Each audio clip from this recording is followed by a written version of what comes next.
कारण मुख्यमंत्री महोदयांना लवकर जायचं असल्यामुळं आणि चंद्रकांत दादा हे सातत्यानं ती गडबड करतायत, म्हणून सगळ्यांची नावं घेऊन मी आपली वेळ घेणार नाही.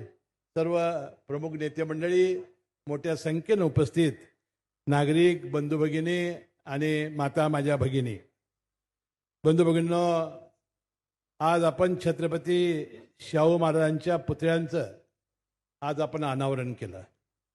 मी मुख्यमंत्री फडणवीस साहेबांचा मनपूर्वक आभारी आहे.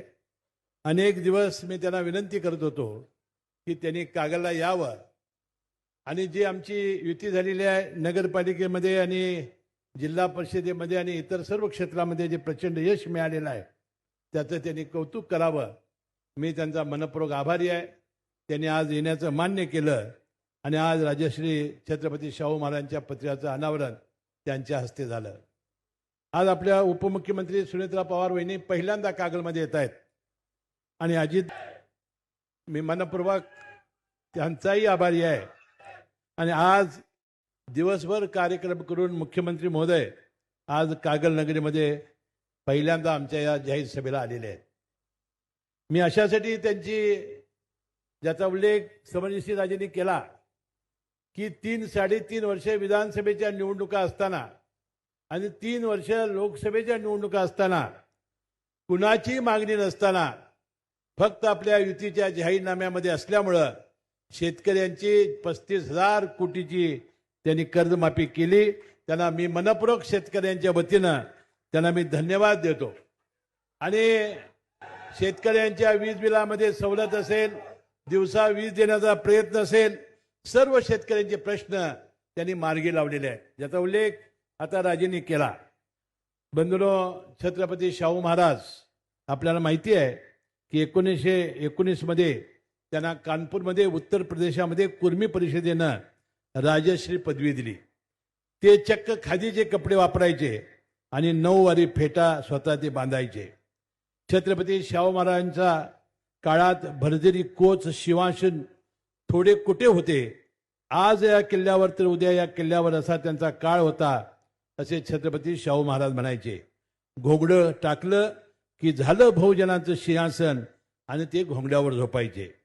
एकूण देशामध्ये 500-550 संस्थानिक राजे होते, पण तो छत्रपती शिवाजी महाराजांच्या त्यांच्या जीवनावर फार मोठा परिणाम झाला होता. त्यांची साधी राणी, त्यांनी कधीही महागड्या गाड्या वापरल्या नाहीत. ग्वाल्हेरच्या राजांनी त्यांना रोल्स रॉयची गाडी भेट दिली, त्यांनी ती नम्रपणानं नाकारली आणि त्यांनी एक फोर्ड कंपनीचा ट्रक घेतला आणि ते फोर्ड कंपनीच्या त्या ट्रकमधून हिंडायचे. भारतरत्न डॉक्टर बाबासाहेब आंबेडकर यांचा ऋणानुबंध फक्त 2.5 ते 3 वर्षाचा. डॉक्टर बाबासाहेब आंबेडकर पदवीधर झाल्यानंतर त्यांना मुंबईत भेटून त्यांना लंडनमध्ये जाऊन त्यांनी बॅरिस्टर झालं पाहिजे असा आग्रह धरणारे, त्यांना त्यासाठी मदत करणारे, बॅरिस्टर झाल्यानंतर आपल्या संस्थांमध्ये साखर वाटणारे, त्यांना माणगाव तालुका हातकणंगले येथे बोलावून बहिष्कृत समाजाची परिषद बोलावून त्यांना मी रजी राजा असलो तर आज पासून तुमचे आणि देशाचे नेते डॉक्टर बाबासाहेब आंबेडकर असेल ठणकावून सांगणारा आमचा हा राजा होता. बंधू भगिनींनो, गंगाराम कांबळेसारख्या दलिताला स्वतः हॉटेल काढून देऊन राजे रजवाड्यांना घेऊन त्या ठिकाणी चहा पिणारा राजा, आपल्या संस्थांमध्ये अस्पृश्यतेच्या विरुद्ध कायदा आणणारा, आरक्षणाचा कायदा आणणारा, मोफत आणि सक्तीचा शिक्षणाचा कायदा करणारा, घटस्फोट आणि काडीमोड घेतलेल्या एकल असलेल्या महिलांना बाजूना कायदा करणारा, महिलांच्या छळाविरोधी कायदा करणारा, शेतकऱ्यांच्या कल्याणासाठी आयुष्य खर्ची घातलेल्या छत्रपती शाहू महाराजांच्या या निर्णयामुळे प्रभावित झालेले डॉक्टर बाबासाहेब आंबेडकर यांच्याकडे ज्यावेळी घटना देण्याची वेळ आली त्यावेळा या घटनेवर छत्रपती शाहू महाराजांचा विचाराचा आणि त्यांनी घेतलेल्या निर्णयाची फार मोठी छाप आपल्या संविधानावर पडलेली दिसते. डॉक्टर बाबासाहेब आंबेडकरांनी महाराजांना लिहिलेल्या पत्रात म्हटले होते, you are the pillar of Indian social democracy. पहिल्या महायुद्धाच्या काळात भारतात ब्रिटिशाकडून पोलाद आणायची आणि त्यावेळी पोलादाचा तुटवडा पडू लागला. नुकतेच लोखंडी नागर कसण्यासाठी आले होते. शेतकऱ्यांची ओळखून महाराजांनी आपल्या 12 किल्ल्यावरील हजारो तोफा खराब झाल्या होत्या त्या वितळून लक्ष्मणराव किर्लोस्कर यांच्याकडून नांगर तयार करून शेतकऱ्यांच्या मोफत दिल्या आणि किर्लोस्करांना नांगर तयार करणारे एक उद्योजक महाराजांनी बनवले. राधानी धरण संस्थांचा महसूल फक्त 12 लाख असताना त्याच्यापेक्षा जादा खर्चाचं राधानी धरण त्यांनी बांधलं. 7.5 टीएमसीचे धरण स्वतःचे खर्चाचे दागिने विकून त्यांनी हे धरण पूर्ण केलं. मला वाटते महाराजांनी असं म्हणाले होते की इट्स माय लाईफ मिशन, हे माझं जीवित ध्येय आहे. आणि जर त्यांच्याकडे त्या काळामध्ये संस्थांमध्ये पैसा असता तरी राधानगरी धरण हे 70 टीएमसीचं आणि काळामाळी धरण हे 100 टीएमसीचं बांधलं असतं. आणि साहेब तुम्हाला हे कृष्णा लवाद हा तंटा करण्याची आवश्यकताच नव्हती. म्हणजे इतकं काम महाराजांनी केलं, सर्व क्षेत्रामध्ये केलं.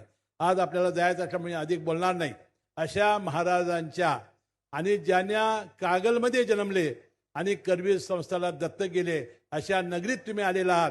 आणि शेतकऱ्यांचा त्यांचा किती ऋणांमंद होता, या शेतकऱ्याच्या परिस्थितीच्या निमित्ताने मी आपल्याला ही आठवण करून दिली. मी मनपूर्वक आपला सर्वांचा आभारी आहे. कारण जागा अतिशय अपुरी होती. पाऊस कालपर्यंत सुरू होता.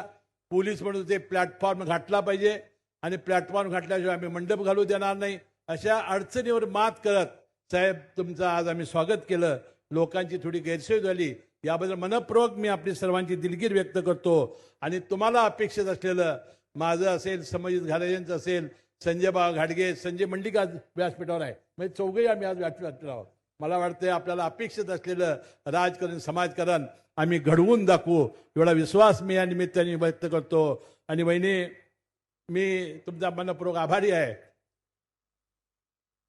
पुन्हा एकदा आपले सर्वांचे मनपूर्वक आभार मानून मी आपली रजा घेतो. जय हिंद, जय महाराष्ट्र.